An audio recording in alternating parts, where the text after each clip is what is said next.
And today I'm going to show you about printmaking on foam. All right, let's get started. I have some washable markers. I have a couple pencils. And of course, I'm going to need some paper. So first thing that we're going to decide on is what our design is going to be. So I happen to have a design that I already made, and we're going to go with this. When you print, you want to think about different things that you can do with the space. So think about your background actually becoming some positive space. Within your design, within your theme, think about how you can add and incorporate some types of patterns and some types of space that might just be flat space. Okay. Using your design, you're going to want to get a piece of foam that's cut the same size as your paper. So I'm going to use this foam, put it down, and I'm going to tape my design right on top of it. That goes right over the top. And you don't want it to be moving around on you because we're going to be tracing this. So just put a little bit of tape on the bottom and a little bit on the top. Mine folds over slightly.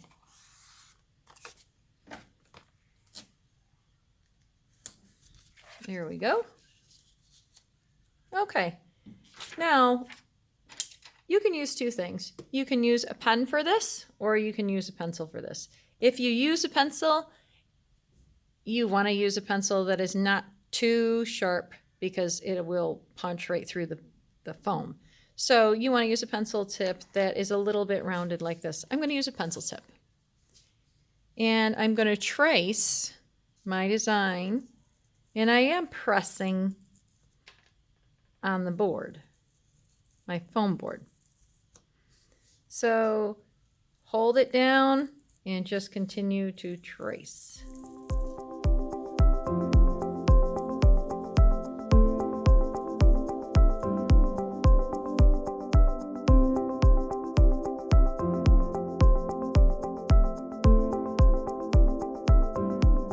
If you have a colored pencil, this can actually show you exactly what you traced and what you did not trace. So if you're using a colored pencil and you're pushing down, you're seeing the areas that you traced turn red or whatever color that you're using. So, but I do kind of just feel along, and you can tell which ones you did, which ones you didn't do. So this is another thing that you can use to help you along if you feel like you're missing spots, although you're going to want to make sure that you kind of feel and see which ones are done, because you really can't see unless you pull up the paper, and you don't want to pull up the paper until you're completely done. Okay, now that I'm done, I can take the top of this off.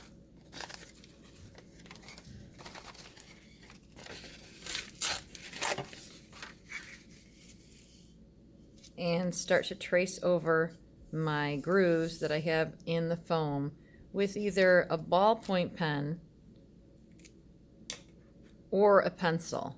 Make sure your pencil is not super sharp when you do this.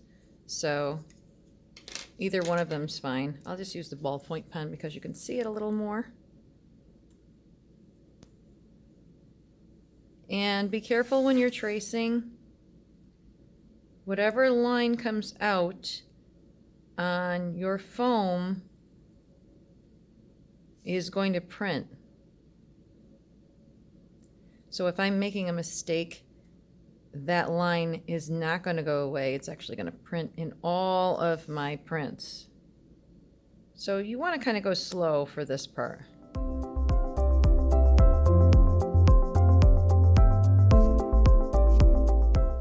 Now, you can see I have a lot of negative space back here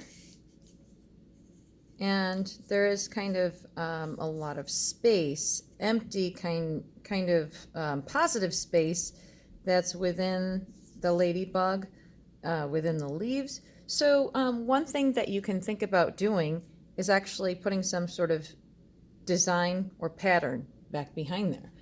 This is a print that I took of the same design.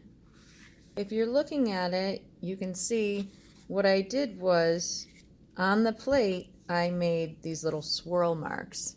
So also in the body I made these repeated little swirl marks, and I also kind of put little eyes on this. So this wasn't on the original design, but it definitely could be something that you want to do for your design.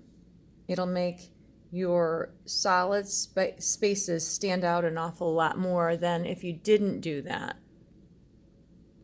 So let's put a few of those in the background here.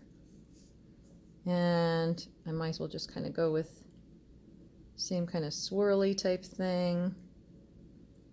So really, I'm just doing some line work. You can do some shapes, you can do some dots, things like that. You can combine them. So it's always good to think about like what's in your pattern bucket.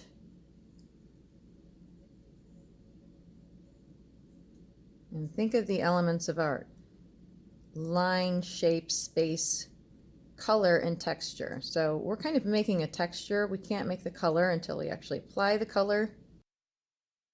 So this could be something that you try out on your paper as well. See if it works first, and then see like maybe if you like the way that it looks on the paper, then you can go to putting it in your background. And it could be something so simple that it's just, you know, maybe some zigzag lines. So maybe inside of here, you know, right here, I'll just do some lines that are getting a little closer together maybe. And it's curving with the body. One thing we don't want to do is get these super, super tight and close to each other, because this is a block print, and if they're too close together, it'll kind of be like a white space, because any part that is indented is space that's going to be left the color of the paper. So if I use a different color paper, then that's the color that it's going to be.